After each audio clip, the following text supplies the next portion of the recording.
Yo, welcome to Hot Takes with Cheddar Chaz, but there's no hand holding me there with facts and emotion. Please be sure to like, comment, subscribe, hit that bell notification if you haven't already. Shout out to Middle Light, DraftKings, Topo Chico. You guys should support them because they support us.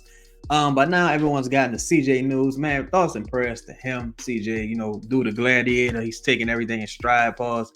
He's been a monster so far this season. You know what I'm saying? Battling through injury, came into camp in incredible shape.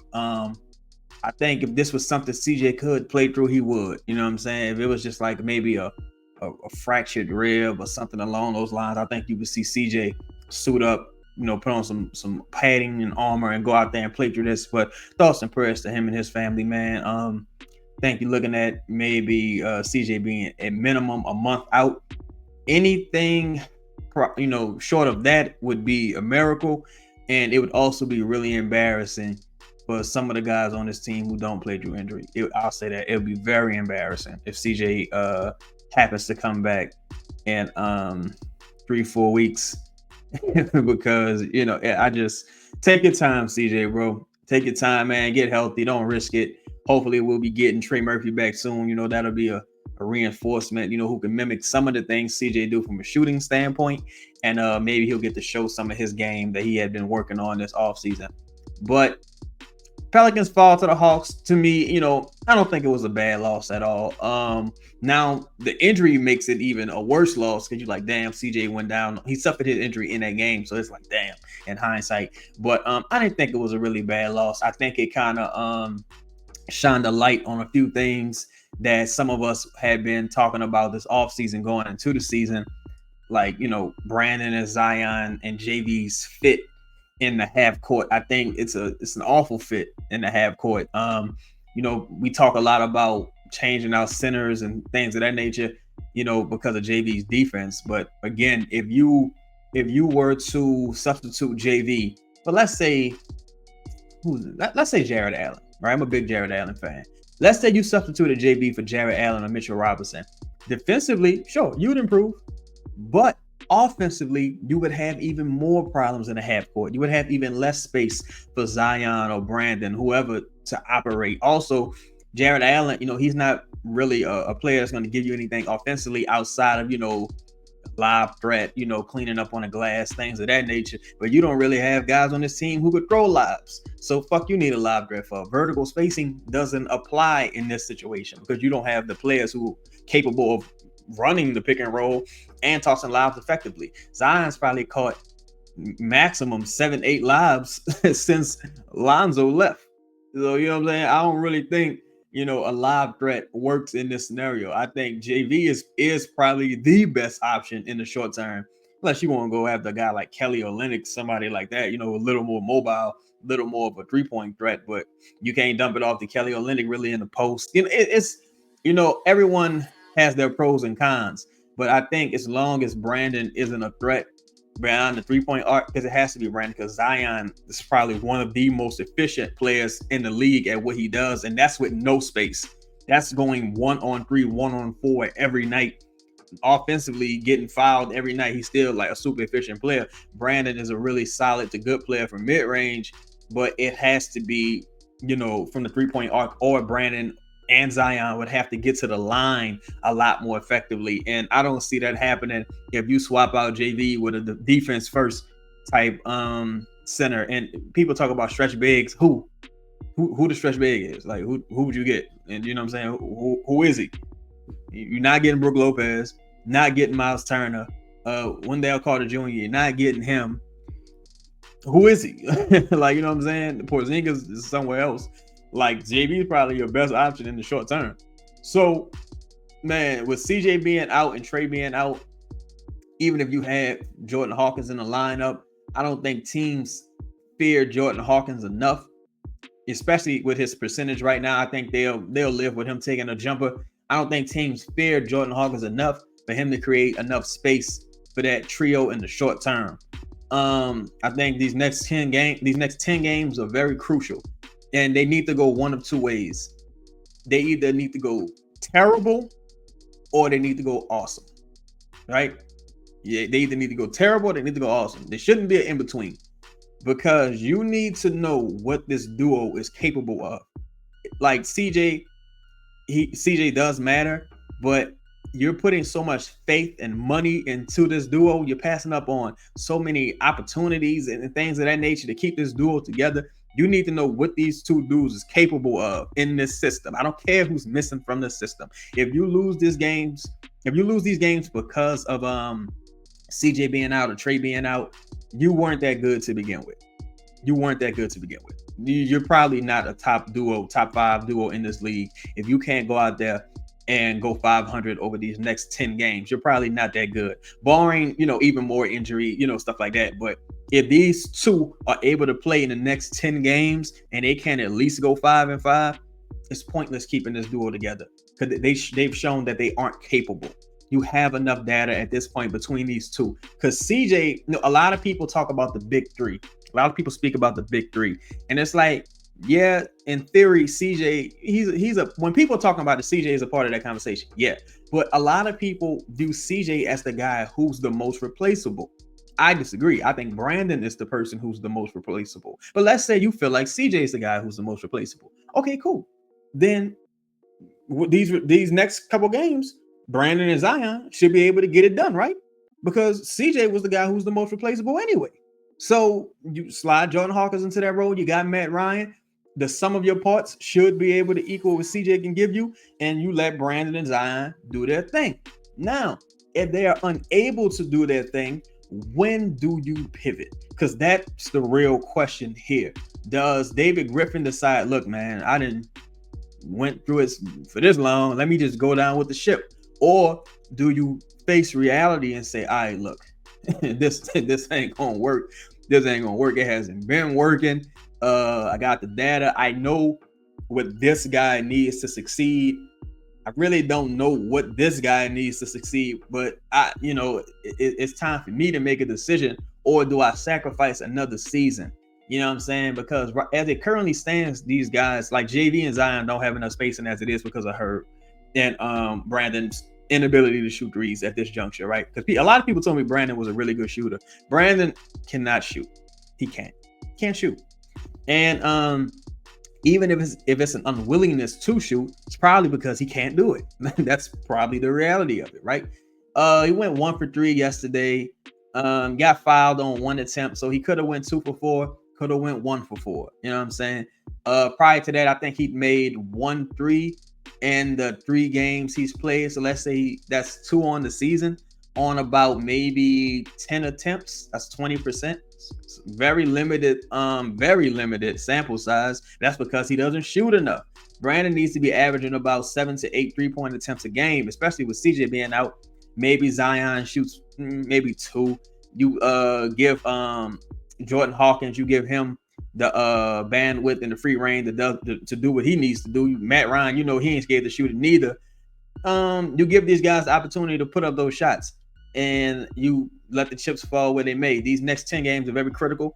There's a 6-game homestand at some point, and you got some tough opponents.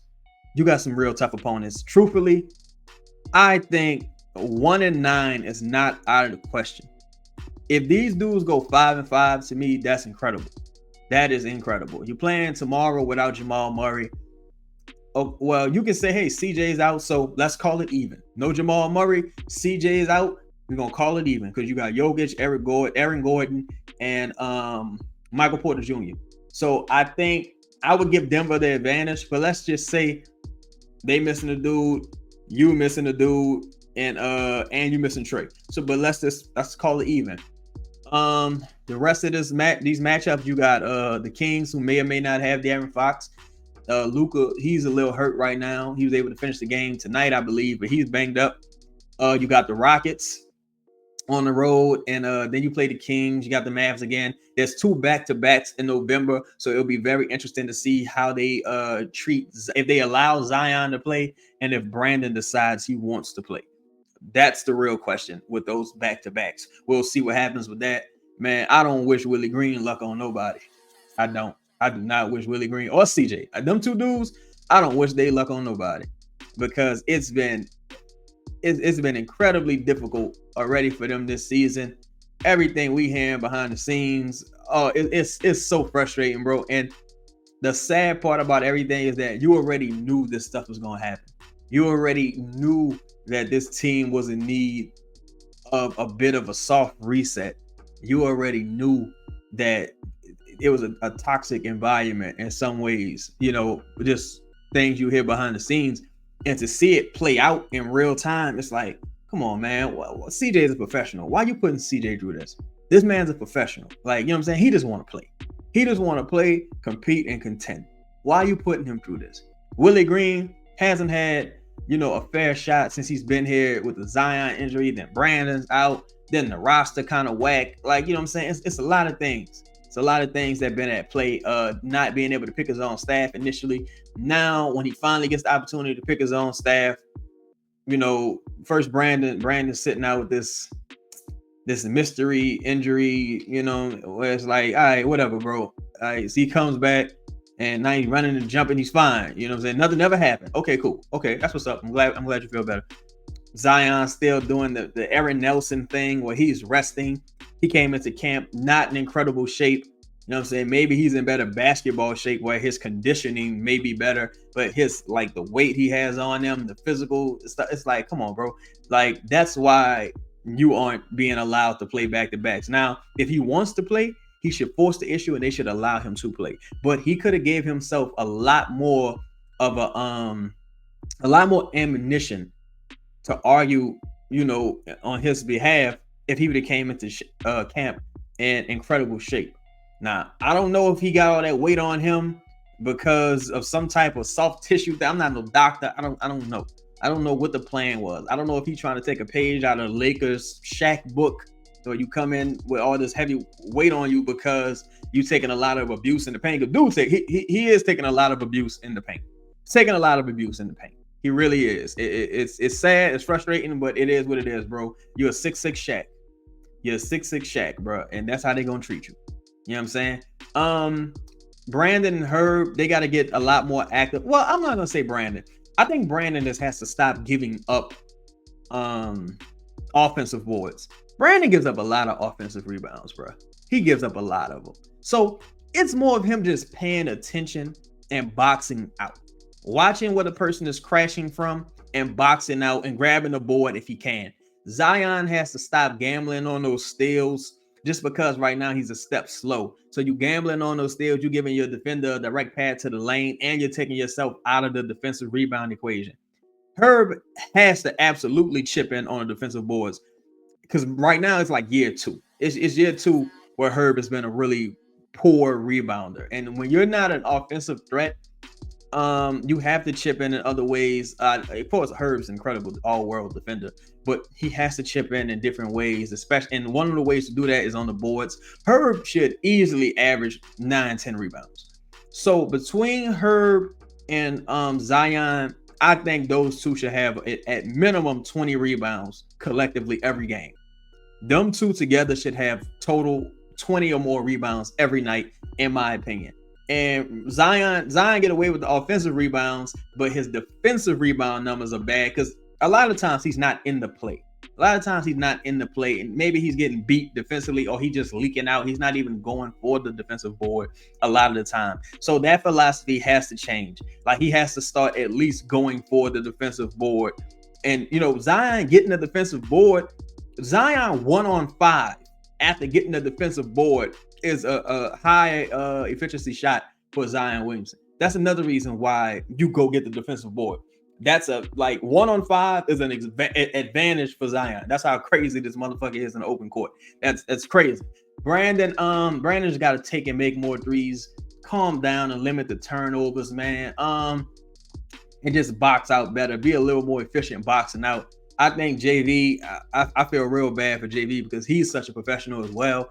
I'm not sure where JV fits in this equation because, Brandon would have to totally assume the CJ role for Jonas to have any space. And if you're a defender, are you really going to contest a dude who probably shooting like 15% on the season or some shit like that? Are you really going to go out there to contest Herb Jones? Like, are you really going to do that? Probably not. So I don't know if there's a avenue for Jonas to have a lot of space, especially while CJ is out. In fact, I don't even know if I don't even know, bro. I'm really thinking. I'm trying to figure out what you even do with Jonas while CJ is out. I don't even understand what you do with Jonas. Do you put him on the second unit? Do you start playing small ball and put Jonas on the second unit with all the shooters, Jonas and Zion with shooters when you stagger Zion's minutes? Because it's gonna be a lot of minutes staggering. What do you even do with bro? I have no idea. I think, man, I have no idea what you do. Like and then he's got to be exhausted because he's the best rebounder on the team. So, man, I have no idea what you do with him. It's such a fucked up situation, bro. It's really a fucked up situation. Me, I only see one solution here, and it's a drastic solution, and it sucks because me personally going into the season, I had real high hopes for Point Bi. I thought Brandon could be a better scoring version, less defensive version of Ben Simmons. I thought Brandon could potentially be a guy who was a hell of a facilitator and an open court player with great pace, but that don't seem to be the case right now. It seems to be a lot of the same old habits for us holding the ball. I know some people will say, well, he only took 10 shots. It's like, yeah, that's awesome, but it's his first game back. And not only that, okay, he took 10 shots. He scored 16 points on those 10 shots. 3 of those points came because he was fouled on a 3-point attempt. The second shot is when he had a terrible miss on a 3. The ball bounced directly back to him. He's wide open. He hit his sole 3-pointer. So I'm like, that's great. That's what's up, man. But at the same time, it's like, that ain't good enough. It ain't good enough. Zion's offensive output, that was cool. But bro, people want to see you play defense. They want to see you get blocks. At least if Zion was getting killed defensively, I wouldn't be too concerned about it because I've seen Zion. When we've seen Zion show up out of shape and play himself into shape, he becomes a much better defender as well as he gets in shape and healthier or whatever, right? But you got to get on the boards. You got to get on them boards. You got to do it, brother. You got to do it. Like, even if you was getting 5-6 defensive boards a night, that would be at least acceptable because you're so capable of getting offensive rebounds. I know you can get defensive rebounds. It just seems like you're not doing it, or you taking yourself out to play because you're focused on the wrong things. Also, Zion should never go a whole fucking quarter and a half and getting 1 shot attempt. I don't care what's going on. That should never happen. I don't care who's getting back introduced into the lineup. You can't do that. Your best chance at winning goes through Zion and Jonas. Playing inside out basketball, creating opportunities for your shooters to take advantage. That's this team's strength. Those are the only 2 advantage creators on this team. And sometimes CJ, because CJ got a nasty handle sometimes, and he can really he can cross guys over and get to the cup. But yet and still, this is an inside out team. Inside out team. No reason those 2 guys should never especially Zion, should be looking at 1 attempt with 5 minutes left in the second quarter. Like, what are we doing? What are we doing? Then to end the quarter, the dude had like 12, 14 points to end the first half. And you're like, what? Like, come on, man. What is we doing? And that's why Willie and Coach Borregno, they have to, I understand they want to have this free-flowing style, but nah, you gotta start holding guys accountable. I know it's early, but you gotta hold guys accountable. You gotta be like, Zion, get on them fucking boards, brother. And if you want to encourage Zion to get on the boards, you got to feed him the rock. You want to encourage Jonas to lock in defensively, you got to feed him the rock. That's like, this is what it is. It ain't all about, look, if players had it all figured out, you wouldn't need coaches. If players were all self-motivating, you wouldn't need coaches and trainers and specialists and all this shit. You wouldn't need all of that if all players were self-motivating. Being a leader is about knowing what your guys need. I played on several teams that won several tournaments. These are first place, second place, and third place trophies. I don't do participation awards and all that shit. I throw that shit out. I don't want none of that. But played on several teams. Every time we won is when we all knew what each other needed to be successful. You know what I'm saying? We all knew what each other needed to go out there and win, and we knew how people would respond when they aren't getting a touch, when they aren't getting the respect that they feel like they deserve. You go back and watch that post-game interview Zion did, Will Guillory, and shout out to David Grubb and Will Guillory, two veterans in the game. Will asked Zion a very interesting question. Zion had a very interesting response.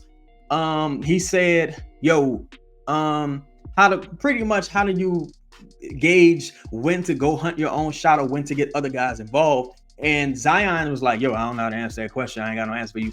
Zion fucking knows what the answer is. Zion, no, he can't play with Brandon. That's what it is. Zion knows that Brandon is in his way and he can't play with him. Now, in Brandon's defense, Brandon wouldn't have the opportunity to be in your way if you was more available. Here's what it is. Like, you know what I'm saying? You can't make the club in the tub. Now, in Zion's defense, if you're the coach or if you're Brandon, you have to know that, well, shit, we can't win if this dude don't get the ball, because he's the rising tide that lifts all ships.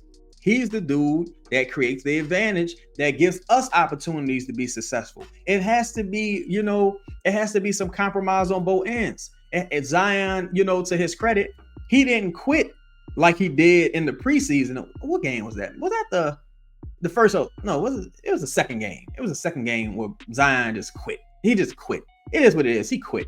He only got about 4 attempts or something stupid like that, and he was frustrated and he kind of quit. Now, if it was me, I can't say I blame him, but you're a professional. You're a professional, and I spoke about this on the show before. Not only you're a professional, you're a superstar. You know what I'm saying? You're a superstar. You can change your situation.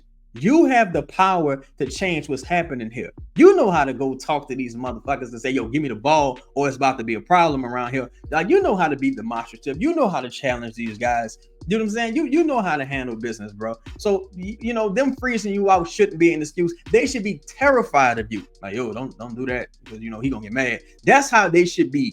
You know what I'm saying? So a lot of it is Zion's fault, because not only you got to be even more present when you're present if you're Zion, because you've been gone for so long. So you being on the court ain't enough. Your presence got to be felt throughout the whole game. People got to hear you. They got to physically feel you. Pause. You know what I'm saying? They got to be intimidated by you. You got to affect everything on the game because you've been gone for so long. You got to overcompensate with your presence. And so far, it's been happening some nights. It's only been 6 games. And, I think, again, I saw a lot of this last season where some of those bad habits kind of fell off. And, then you start to see a really good to great Zion, right? But it's like, bro, it needs to happen. And especially with CJ being out, it needs to happen earlier. You don't have the grace that you once had. And Brandon, it's year 8, bro. It's year 8. If nobody else ain't gonna say it, I'm always say it. Like, I don't know when that clock supposed to strike midnight, or when that light's supposed to come on, because it's year 8, bro. And I come on, bro. Like, we're going into a third contract, and I ain't seen no type of improvements or elevation in the game, willingness to play through injury, just no real forms of leadership. I ain't seen nothing. I ain't seen no tangibles or intangibles. I ain't seen nothing. Jack shit. So what's happening here? What's going on at on the top floor in that office building? And what are they witnessing? Well, like, when you see this product, what are you thinking? Like, is this what you want? Like, are you proud of yourself for this team you put together? Are you proud of yourself for the shit you letting these dudes get away with? Like what, are you proud of yourself for the position you're putting your coach in? Are you proud of yourself for stealing people's hard-earned season ticket holder money? Are you proud of yourself? You debuted them jerseys. First night them jerseys came out, everybody got their ass whooped. First night them jerseys came out, you go out there and you put out a stinker.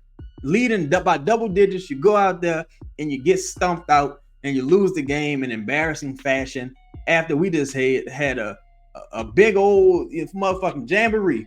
Big old motherfucking jamboree over these new jerseys. Oh, Brandon helped design it. Like, that's great. I'm glad he was doing something with the time he had off. I'm glad he was doing something with the time he had off. Man, win some fucking games, man. Win some games. A message from our sponsors. Hey fans, the wait is over. Basketball's back, and DraftKings Sportsbook, an official sports betting partner of the NBA, is celebrating with an unbeatable offer. New customers can score $200 instantly in bonus bets for throwing down $5 on the NBA. Win or lose, it doesn't matter. You'll start the season with an instant dub. Basketball's more fun when you're in on the action. Download the DraftKings Sportsbook app now and use code BOOT. New customers can get $200 in bonus bets instantly for betting just $5. Only on DraftKings Sportsbook with code BOOT. The crown is yours. Yo, that's been today's show. Please be sure to like, comment, subscribe. I'm saying, make sure you hit that notification bell. I'm hoping, the Pelicans either go 5-5 or just go 1-9. Go 5-5 or go 1-9. You know what I'm saying? Just be lean, pick a struggle, pick a lane. Lean into being good or just be trash totally, so we can stop pretending that this is a good duo and we can just break this shit up. Let's break it up. Enough is enough. Enough is enough. I'm out, cuz. Peace.